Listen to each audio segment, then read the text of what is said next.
Hello and welcome to another update video about Natgas. So let's start actually with the spot market price. Zooming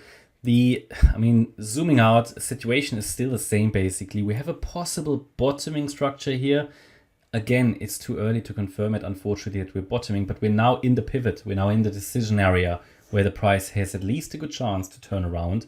So that's the area we need to observe. I'm going to talk about that now. Yesterday we talked about possibly deeper pullback into that area. That's happening now. So this is now where we're going to get some clarity. This is the area that can be used for trading, anybody who likes to. This orange one I'm talking about, yeah, depending on which time frame you're trading. But for me, in the primary expectation, I'm still looking at massive price increases here in a C wave. Again, has the C wave already started or not? That's not known yet. Yeah, we might be currently at the beginning of it.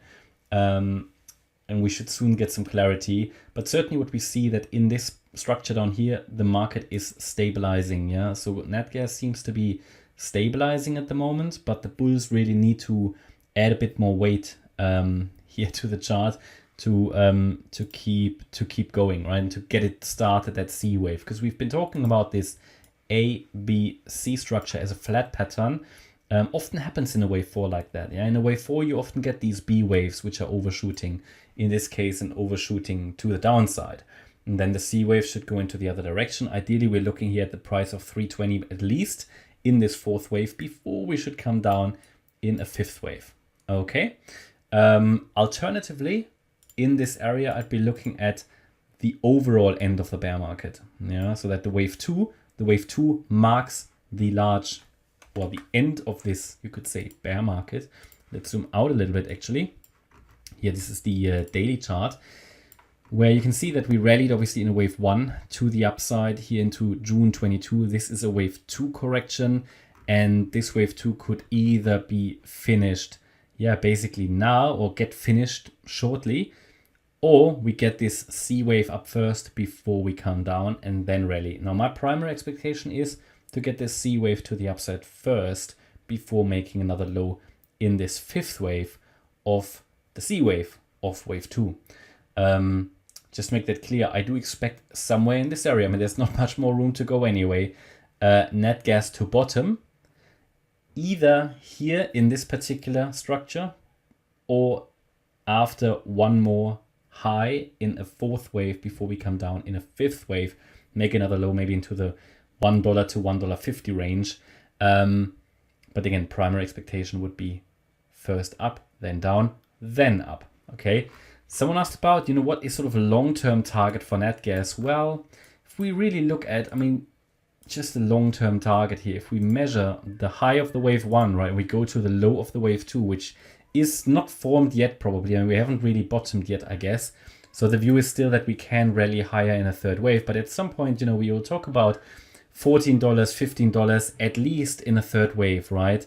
But we're not there. That will take years, it will take years to get there. So, but massive inflation here on the Natgas chart when we talk about that.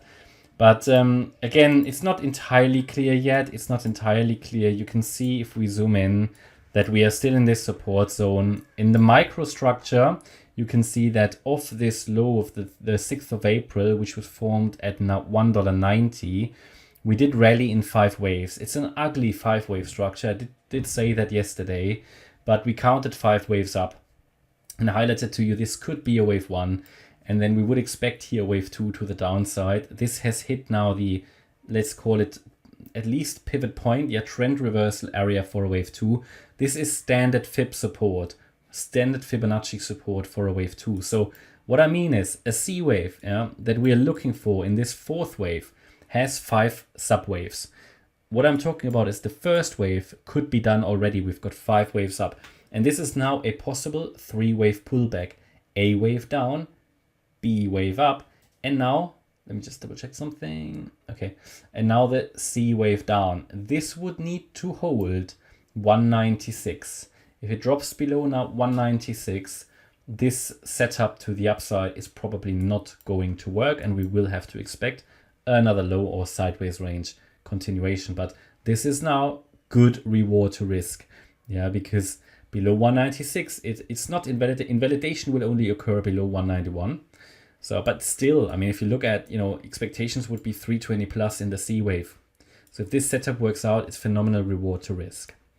So this is going to be the decision point. I mean, I also can't tell you if it's going to turn around here, but this is the area where these are the pivot points, that can be traded. So that's Natgas spot, and the futures chart obviously looks very similar.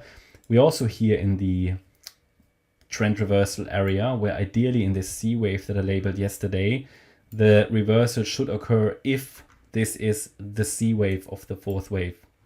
Yeah, in 5 waves again, right? And I mean, the proportions don't really work here, but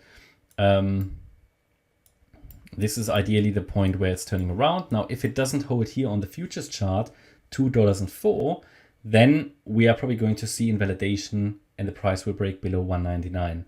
It's just about probabilities, because the 78.6 fib retracement of a wave 1 is typically the level below. If the price goes below that level in a wave 2, in 90% of cases, it's not going to work out. Now, bear in mind, you still have the 10% where it can get a deeper pullback, hover here, and then still rally, but it's extremely rare, right? And we can only really look at probabilities and trade reward to risk. And also here, I mean, it looks currently like it might get one more low, and then we just need to see how do we react. Next support is, well, $2.08. We're holding above that. And then we've got to support at $2.04. And if it holds $2.04, fantastic. Third wave rally. And also here, good reward to risk. Now, this is now exciting because it's in a decision point area, in the pivot. So I'll keep you updated, but, if it turns around, it will do it here. So again, it's a tradable area. Now, I'm not telling you to take a trade. That's up to you. But if it's going to do this third wave from here, it should start somewhere between now and $2.04. All right, that's my update about Natgas. I hope you liked the update. If you did, please hit the like button, leave a comment, and subscribe. And if you really like the content, then please check out the channel membership. Thanks a lot for watching. Bye-bye.